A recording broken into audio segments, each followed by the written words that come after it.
أعوذ بالله من الشيطان الرجيم. بسم الله الرحمن الرحيم. الرحمن علم القرآن خلق الإنسان علمه البيان.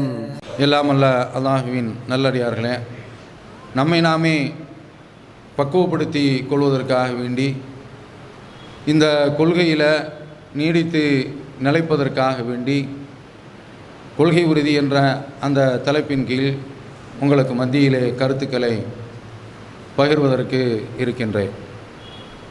நபி ஸல்லல்லாஹு அலைஹி வஸல்லம் அவர்கள் சொல்கின்றார்கள், சலாசுன் மன்குன்ன ஃபீஹி வஜத ஹலாவத்துல் ஈமான்.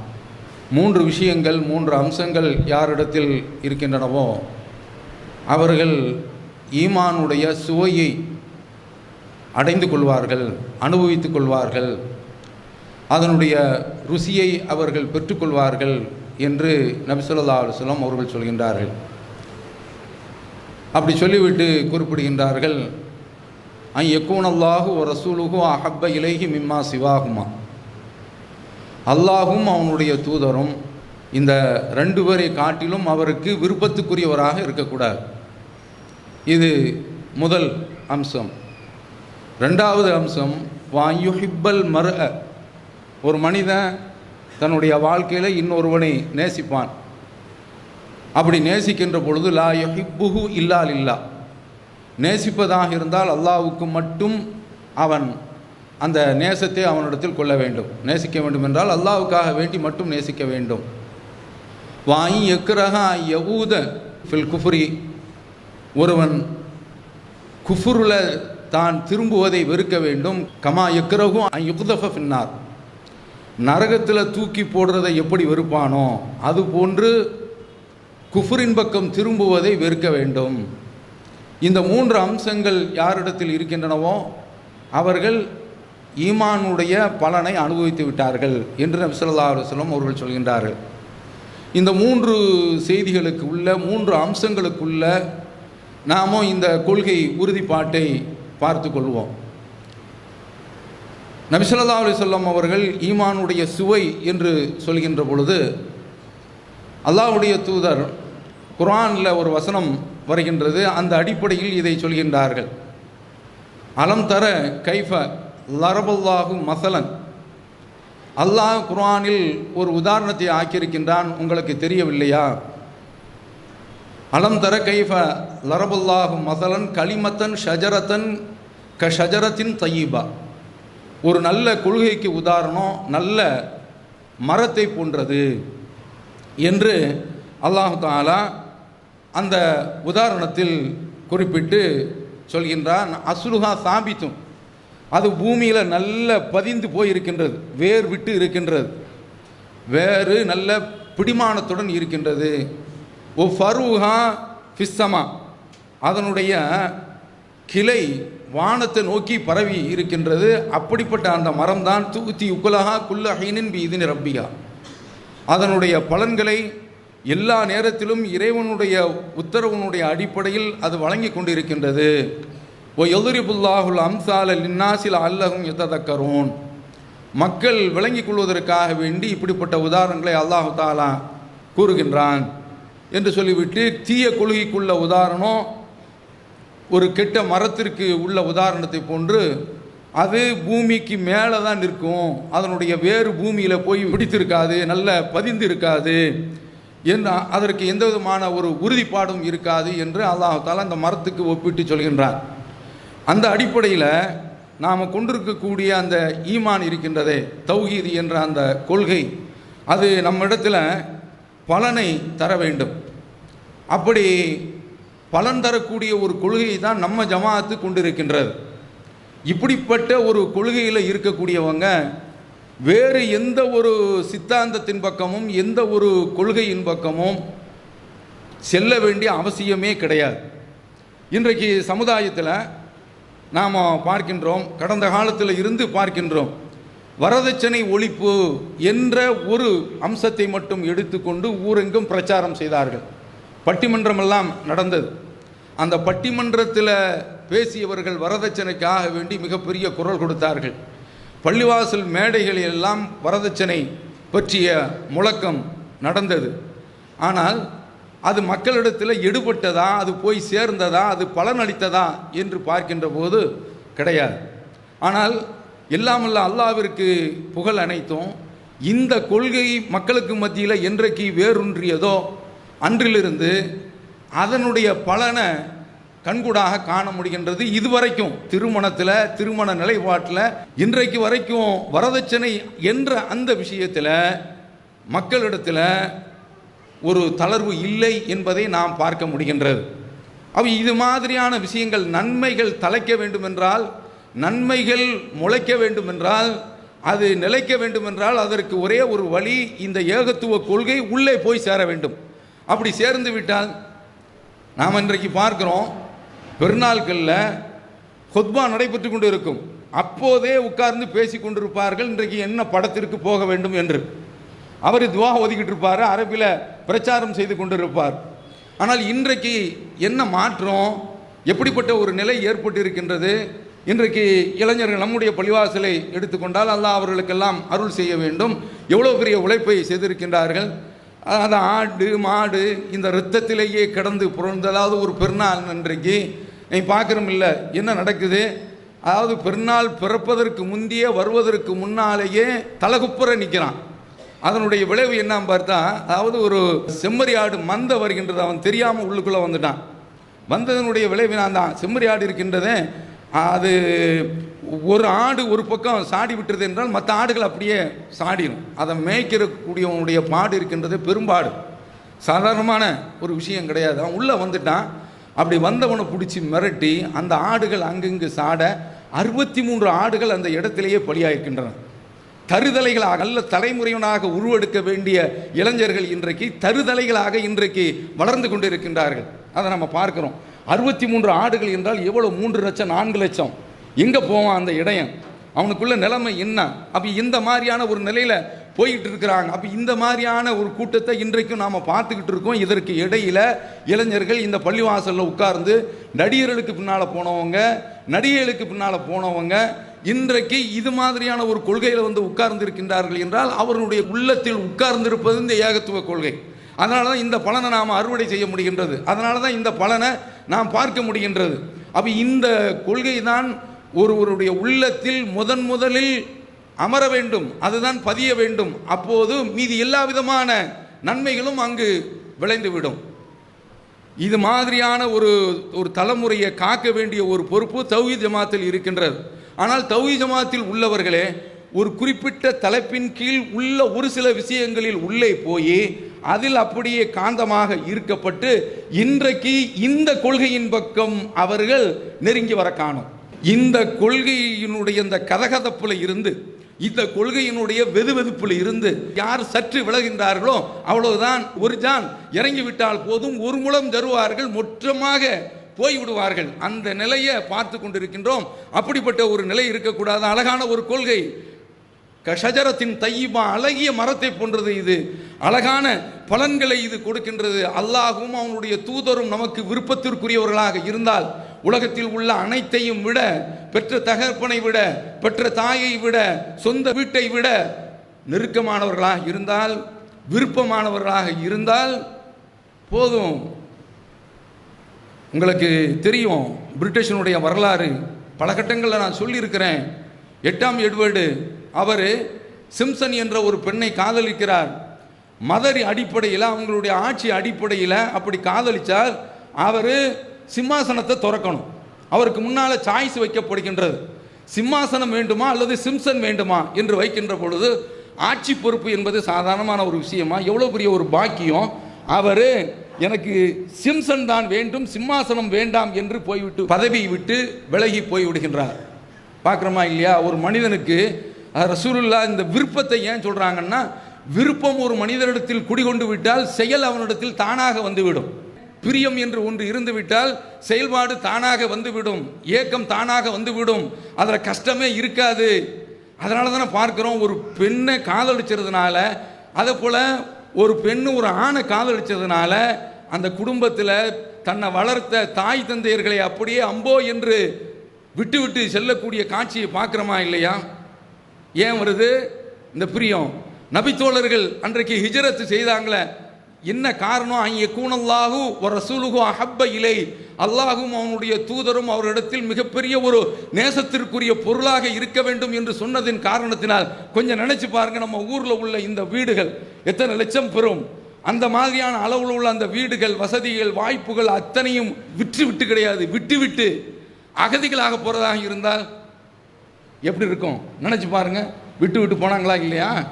அப்ப அதனால இந்த மாதிரியான அடிப்படையில் மனிதன் அவன் பக்குவப்பட வேண்டும் என்றால் அல்லாஹ்வின் மீதும் அவனுடைய தூதர் மீதும் பிரியம் அதிகமாக இருக்க வேண்டும். அப்படி இருந்தால் நிச்சயமாக மற்ற செயல்கள் எல்லாம் அவனுக்கு பாரமாக தெரியாது. நம்ம ஜமாத்தை பொறுத்தவரையில் எல்லாருமே இந்த கொள்கையை நல்லா நேசிக்கிறாங்க. தௌஹீது கொள்கை அருமையான கொள்கைங்க, மௌலூதை மிச்சப்படுத்திருச்சு. அதே போல் நிறைய மிச்சம். பொண்ணூட்டுக்காரனாக இருந்தால் பொண்ணூட்டுக்காரனுக்கு இப்போ வரவு வருது. பெண்ணை பெற்றா இளவு செலவுண்டு இருந்தவன் இப்போ பெண்ணை பெற்றா வரவு அப்படின்னு நினச்சிக்கிட்டு இருக்கிறான். அந்த மாதிரி ஒரு சகாப்தத்தை தௌஹீத் ஜமாத்து இன்றைக்கு கொண்டு வந்து இருக்கின்றது. அப்போ அந்த மாதிரி இருக்கிற ஆட்கள் இன்றைக்கு இது மாதிரியான இந்த கொள்கை அவர்களிடத்தில் வருகின்ற பொழுது, நம்ம ஜமாத்தில் கல்யாணம் என்று வந்து விட்டால் பெண்ணு தௌஹீது பெண்ணா என்று கேட்குறோம். அதனால தான் நம்ம ஆட்கள் என்ன செய்கிறான்னா, மொதல் வெளிநாட்டிலேருந்து வர்றான், அப்படியே வந்துட்டு இந்த பள்ளிக்கும் அவனுக்கும் சம்மந்தம் இல்லாத மாதிரி எல்லாம் பார்த்துட்டு அவங்கள கல்யாணத்தெல்லாம் முடிச்சுட்டு அப்புறம் மெதுவாக பள்ளிக்கு வர்றது. என்ன இது? யாயுள்ளதின் ஆமனும் உதுகுலு ஃபிசில்மி காஃபா, நீங்கள் இந்த கொள்கையில் இந்த இஸ்லாத்தில் முழுமையாக நுழைந்து விடுங்கள். கொஞ்சம் தலாக்கில் தௌஹீத் ஜமாத்து, நிக்காகில் சுன்னத்துல் ஜமாத்து, அல்லது மாற்றி போட்டுக்கோங்க. நிக்காகு என்று சொன்னால் அது தௌஹீத் ஜமாத்து அடிப்படையில் முடிக்கிறது. தலாக்குனா வெளியில் உள்ள ஜமாத்துக்கு போயிடுறது. அல்லது தலாக்கு தௌஹீத் ஜமாத்தில் இருந்தால் நிக்கா வெளியில் உள்ள ஜமாத்துக்கு போயிடுறது. யாயுள்ளதின் ஆமனும் உதுகுலு ஃபிசில்மி காஃபா, இந்த இஸ்லாத்தில் முழுமையாக நுழைந்து விடுங்கள். இந்த ஜமாத்தை பொறுத்தவரையில் குர்ஆன் ஹதீஸுக்கு அப்படியே உட்பட்டு நடக்கின்றது, அதற்கு மாற்றமாக நடக்கவில்லை. குர்ஆன் ஹதீஸுக்கு மாற்றமாக நடந்தால் சுட்டி காட்டலாம், தட்டி கேட்கலாம், அப்படி சொல்கின்றது. என்ன மாதிரியான ஒரு அடிப்படையில் இந்த ஜமாத்து இன்றைக்கு செயல்பட்டு கொண்டு இருக்கின்றது. அப்போ அந்த மாதிரியான ஒரு ஜமாத்தில் இருக்கின்ற பொழுது நாமும் இந்த கொள்கையில் உறுதிப்பாட்டுடன் இருக்க வேண்டும் என்றால் இதுதான் அளவுகோல். அல்லாஹும் அவனுடைய தூதரும் நமக்கு மிகப்பெரிய அளவில் நேசத்துக்குரியவர்களாக இருந்தால் இந்த திருமண விஷயம் எல்லாம் விருந்து வைக்கிறதுல ஒரு எல்லை வச்சிருக்கிறான். இந்த திருமண விஷயம் அவர்களுக்கு பிடிக்கவில்லை. அது அவர்களுக்கு, அது குறிப்பாக இந்த மாதிரியான இந்த விருந்து விஷயம் அவர்களால் ஜீரணிக்க முடியவில்லை. அதில் பெண் வீட்டு விருந்து வந்தால் அதை நம்ம கூடாதுன்னு சொல்கிறோம், அதை தடுக்கிறோம். ஏன்? அது எங்கே போய் முடிகின்றது? கேரளா படித்த வட்டங்க இது வரைக்கும் தற்கொலை செய்து செத்துக்கிட்டு இருக்காங்க பெண்ணு. இதுக்கு காரணம் என்ன? என்ன காரணம் என்று நீங்கள் சொல்கின்றீர்கள்? எது அடிப்படை காரணம்? வரதட்சணை. நீங்க இந்த மாதிரியான காரியத்தில் ஈடுபடும் போது அது எங்கே போய் சேரும்? இதழ் மஊதத் சுயிலத் பிஐதன் பின் குத்திலத், இந்த சின்னஞ்சிறு சிசு கருவிலேயே வச்சு பொசுக்கப்பட்டது எதற்கு? இன்றைக்கு கருவில வச்சு பொசுக்கிறான், அன்றைக்கு பிறந்த உடனே குழி தோண்டி புதைச்சான். இதழ் மஊதத் சுயிலத் பிஐதன் பின் குத்திலத், என்ன பாவத்திற்காக வேண்டி அது கொல்லப்பட்டது என்று நாளைக்கு அந்த சின்னஞ்சிறு சிசுவை நிறுத்தி ரப்புல் ஆலமீன் விசாரிக்கின்ற பொழுது வரதட்சணை ஒரு காரணம், பெண் வீட்டு விருந்து காரணம், அந்த பெண்ணுக்காக வேண்டி நகை கேட்டது ஒரு காரணம், தொகை கேட்டது ஒரு காரணம், வீடு கட்டது ஒரு காரணம், காரு கட்டது ஒரு காரணம் என்று சொல்கின்ற பொழுது அந்த சந்தர்ப்பத்தில் நீ முஸ்லீமாக இருந்தாலும் சரி, தௌஹீத்வாதியாக இருந்தாலும் சரிதான், அது மாதிரியான உயிர்கள் எத்தனை பழி போயினவோ அந்த உயிர்களுக்கெல்லாம் ரப்புல் ஆலமீனிடத்தில் பதில் சொல்லி ஆக வேண்டும். அதனால தான் தௌஹீத் ஜமாத்து இந்த விஷயத்தில் உறுதியாக நிற்கின்றது. ஏன் இந்த மாதிரியான விஷயத்தை நாம் சொல்கிறோம்? ஒரு பெண்ணு தௌஹீத் அடிப்படையில் இருந்தால் அந்த குடும்பம், அந்த குலம், அந்த தலைமுறை ஏகத்துவ அடிப்படையில் வார்க்கப்படும், வளர்க்கப்படும். இதை தவிர்த்து தௌஹீத் ஜமாத்திற்கு என்ன அதில் சுயநலம் இருக்கின்றது, என்ன லாபம் இருக்கின்றது? இதை ஒவ்வொருவரும் இந்த சந்தர்ப்பத்தில் நாம் சிந்தித்து பார்க்க வேண்டும். அப்போ அதனால் இந்த திருமணம் என்ற விஷயம் வருகின்ற பொழுது அது தௌஹீத் ஜமாத்து, அது எங்கள் வீட்டில் எங்களுடைய வாசல் கூட வரக்கூடாது. அப்படி இந்த ஜமாத்து இந்த திருமண விஷயத்தில் ஏன் இவ்வளோ கெடுபிடியாக இருக்கின்றது? உயிர் பலி ஒரு காரணம், பொருளாதார என்ன மாதிரி செலவழியுது என்று பார்த்தோம் என்றால், ஒரு கணக்கு போடுறான். இந்தியாவில் சந்தையில் மட்டும் திருமண வகைக்காக வேண்டி நீண்ட புள்ளி விவரம் சொல்வதற்கு நேரம் இல்லை, 3,70,000 கோடி திருமண சந்தையில் மட்டும் புழங்கக்கூடிய பணம். அதில் தங்க வைர நகைகளின் மதிப்பு மட்டும் 60,000 கோடி. ஆடைகளுடைய மதிப்பு தௌஹீத் ஜமாத் என்று சொன்னால் அது ஆடைகள் விஷயத்தெல்லாம் இன்றைக்கு ரொம்ப ஒரு சுருக்கமான அளவில் மாப்பிள்ளைகள் வந்துட்டாங்க. ஆனால் ஒரு கோட்டு சுட்டு ஒன்று போட்டு அதுக்கு இன்னும் ஒரு தொப்பி ஒன்று போட்டு அதுக்கு பேட்டரி ஒன்று இந்த பக்கம் வச்சு அவனுக்கு வந்து பீடான்னு ஒன்று அவனுக்கு கொடுத்து நீ தெருவில் இறங்கி போடான்னு சொல்லி வண்டியில் ஏற்றி விட்டு இந்த மாதிரியான அளவில் பெரிய ட்ரெஸ்ஸு செலவு. அது உருதுக்காரன் வந்தான்னு வைங்க, அவனுக்கு அதாவது ஒரு மாடு ஒன்று பொண்ணு வீட்டில் போய் மாட்டிக்கிருச்சு அப்படிங்கிறதுக்காக வேண்டி பூமாலை போட்டு அப்படியே மூடி வச்சுருவானோ, அவ்வளோதான். மையத்து டெட் பாடி இனிமே இவன் பொண்டாட்டி சொல்ல விட்டு எழுந்திருக்க முடியாது, அந்த மாதிரியான செலவு. அதுக்கு எவ்வளோ ஆடைகளுடைய மதிப்பு 10,000 கோடி. புது குடித்தரம் போகிறதுக்காக வேண்டி 30,000 கோடி. திருமண மண்டப செலவு 5,000 கோடி. பந்தல் மணமேடை அலங்கார செலவு 10,000 கோடி. அழைப்புதல் செலவு 10,000 கோடி. அது அம்பானி அந்த குடும்பத்தில் உள்ளதை சொல்லலை, அவன் ஒரு அழைப்புதலுக்கு 1,00,000 ரூபா அந்த அளவுக்கு செலவு பண்ணுறான். எல்லாம் பத்திரிகையில் வந்தது தான். அதற்கடுத்து மணப்பெண் நலங்கு சந்தை மட்டும், அதாவது நலங்கு சந்தை என்று சொன்னால் நலங்கு வைக்கிறது என்று ஒரு வைபவம் இருக்கின்றது, தஞ்சை மாவட்டத்தில் இருக்குது. நம்ம ஊரில் என்ன வச்சுருக்கான்னா வெத்தலை பாக்கு மாற்றுறதுன்னு வச்சுருக்கான். அது என்னானே தெரியலை, ஏன் அதை போய் மாற்றுறான் அப்படிங்கிறதே தெரியலை. இந்த வெத்தலை பாக்கு மாற்றுறது இப்போ 2வது தலை தூக்கி இருக்குங்க, அவ்வளோ செலவு பண்ணுறானோ அனாச்சாரம். இப்போ இந்த அளவில் இன்றைக்கு சந்தையில் செலவாகி கொண்டு இருக்கின்றத இந்த பொருளாதாரம் எங்கே உள்ள பொருளாதாரம், என்ன மாதிரியான ஒரு நிலையில் இருக்கிறோம். கேரளாவில் ஒரு பையனுக்கு அவனுக்கு ஒரு விசித்திரமான நோய், ஆப்ரேஷன் செய்வதற்கு 16 கோடி ரூபா தேவை. இந்த சமுதாயத்தில் இது மாதிரி நோய்வாய்ப்பட்டவங்களுக்கு ஒரு பொருளாதார கட்டமைப்பு இருக்கின்றதா? கலரி வீட்டில் காசை கரியாக்குறமே காலியாக்குறமே, இந்த மாதிரி பாதிக்கப்பட்டவங்களுக்கு என்ன வச்சிருக்கிறோம்? ஒரு ஜமாத்தி என்று வந்தால் தொழுகை இது மாதிரியான ஒரு கூட்டு தொழுகை எதற்கு? ஒருவன் அணிந்திருக்கக்கூடிய ஆடையை பார்த்து அவனிடத்தில் வறுமை வாடை வீசுகின்றது என்று அவனுக்கு உதவி செய்ய வேண்டும், அதுதான் கூட்டு தொழுகை. அந்த மாதிரியான ஒரு சிந்தனை வர வேண்டும், அதுதான் சகோதரத்துவம், அதுதான் இஸ்லாமிய உருவாக்கி தந்த சகோதரத்துவ பண்பாடு. அது மாதிரியான கலாச்சாரம்லாம் இன்றைக்கு நம்மிடத்தில் அருந்து போய்விட்டதே, அற்று போய்விட்டதே. எதனால்?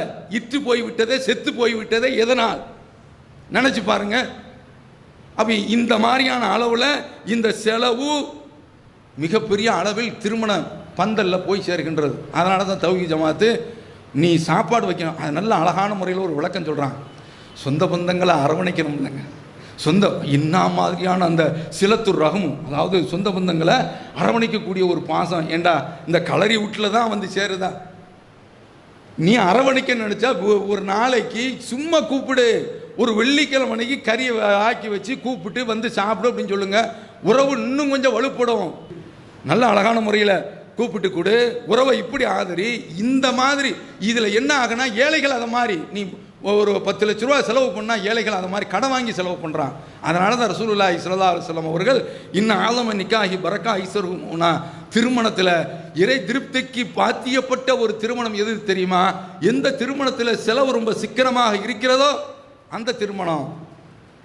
அப்போ இதை கவனத்தில் கொள்ளணுமா இல்லையா? இந்த ஜமாத்து அன்றையிலிருந்து இந்த ஜமாத்து மட்டும்தான் சொல்லி கொண்டு இருக்கின்றது என்பதை இந்த நேரத்தில் சொல்லி, இதுவெல்லாம் நிலைக்க வேண்டுமென்றால், நம்மிடத்தில் தலைக்க வேண்டுமென்றால், செழிக்க வேண்டுமென்றால், இந்த கொள்கை உறுதியாக நிற்க வேண்டும் என்று சொன்னால், யகூனல்லாஹு வ ரசூலுஹு அஹப்ப இலை மிம்மா சிவாஹுமா, அல்லாஹ்வையும் அவனுடைய தூதரையும் தவிர்த்து மீதி அனைத்திலையும் எல்லாவற்றையும் விட இந்த 2 பேர்கள் மீது பாசம் மேலோங்கி இருந்தால் இது எளிதாக ஆகிவிடும். இதை கவனத்தில் கொள்ள வேண்டும். அடுத்தது, இந்த ஜமாத்தில் ஒரு வரைக்கும் நம்ம பயணித்ததில் பார்க்க முடிந்த விஷயம், யார் யார் வெளியில் போகிறாங்க என்று பார்க்கின்ற போது ஜமாத்தில் பொறுப்பில் இருப்பாங்க. அந்த பொறுப்பு அவரிடத்திலிருந்து பறிபோய்விடும் ஏதோ ஒரு காரணத்தினால, அவ்வளோதான். அந்த மாதிரியான ஒரு கட்டம்லாம் இருந்துச்சு, இதையும் நாம் கவனத்தில் கொள்ள வேண்டும். அப்போ இந்த மாதிரியான ஒரு பொறுப்பு இல்லை என்று சொன்னால் எனக்கு எதுக்குங்க இதில் வராதவங்களும் இருக்கிறாங்க, விருப்பப்படலை. என்னன்னு கேட்டால் நிறைய ரெஸ்ட்ரிக்ஷன் அவனுக்கு போட்டுக்கூட. அதாவது தலைமையில் இருக்கிறான்னு வைங்க, அவன் அவ்வளோதான், கதை முடிஞ்சு.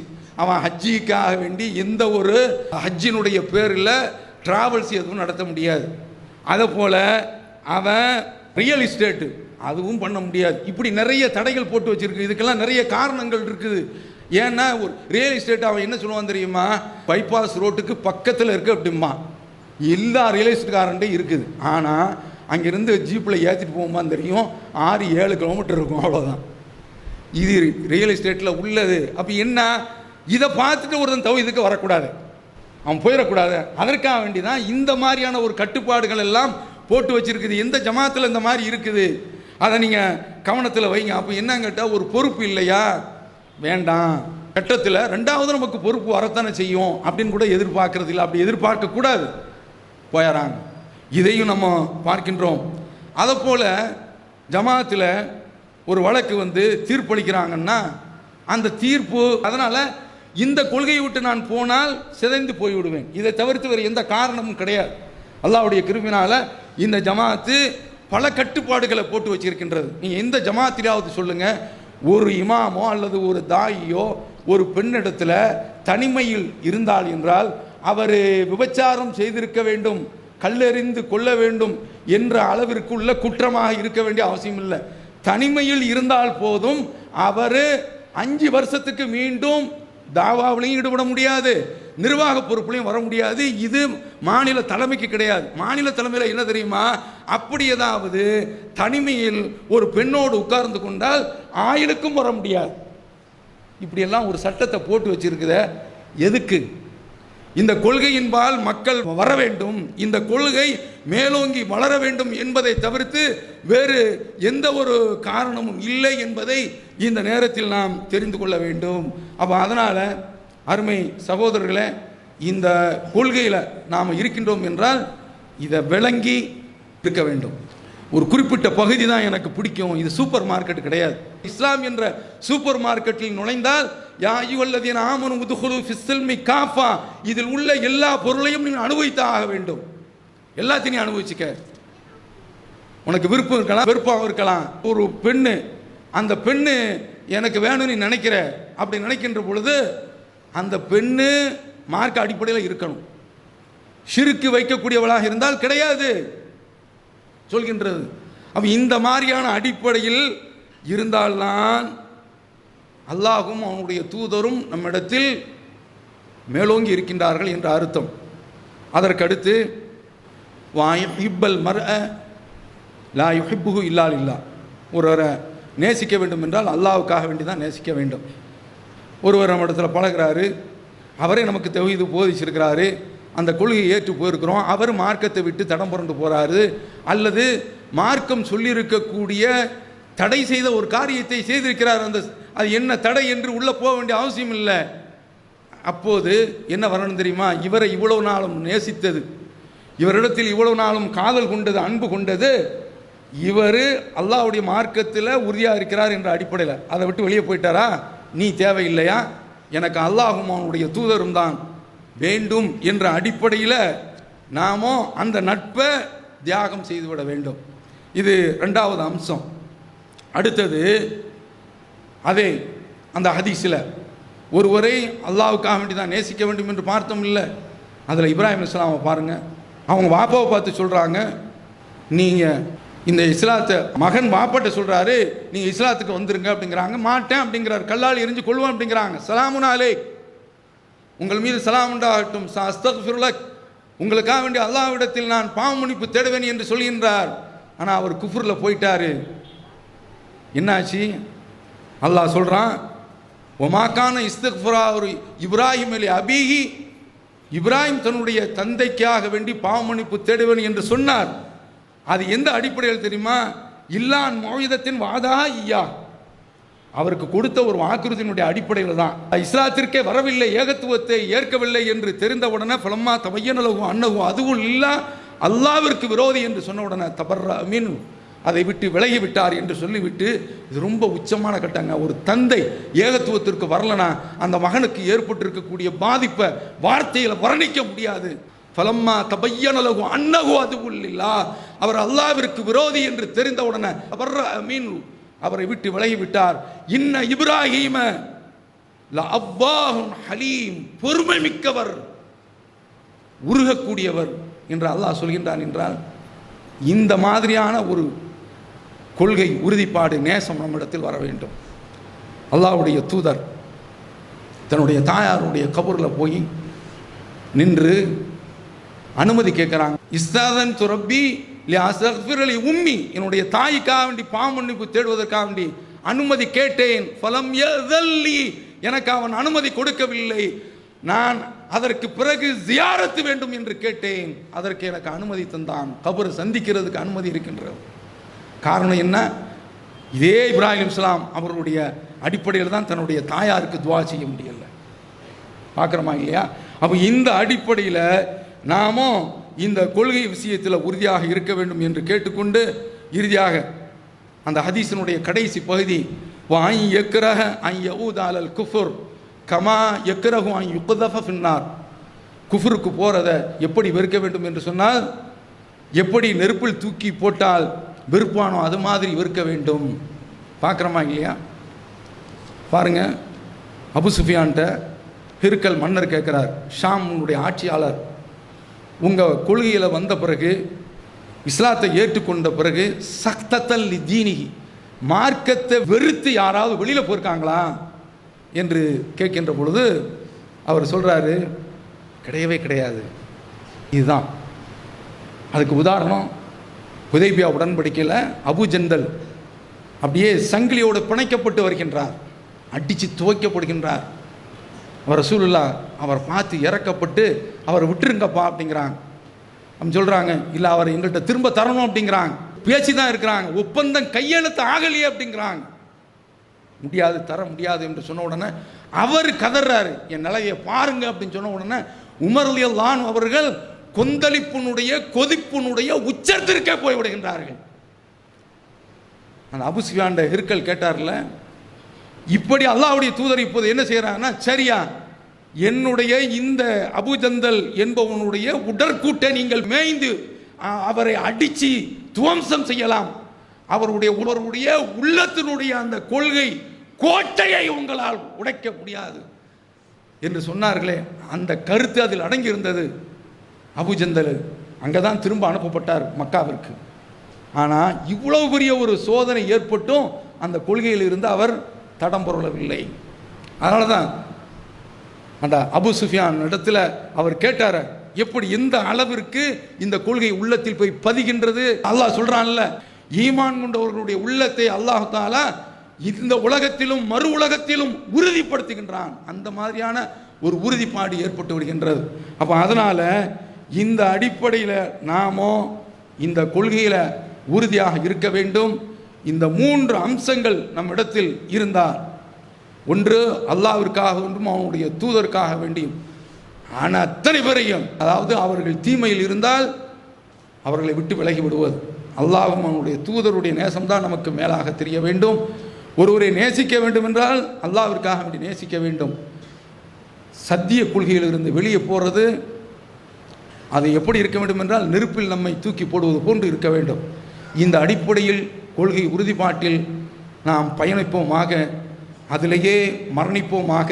அல்லாஹ் அந்த பாக்கியத்தை நம் அனைவருக்கும் தந்தருள்வானாக. வ ஆகிரு தாவானா அல்ஹம்துலில்லாஹி ரப்பில் ஆலமீன்.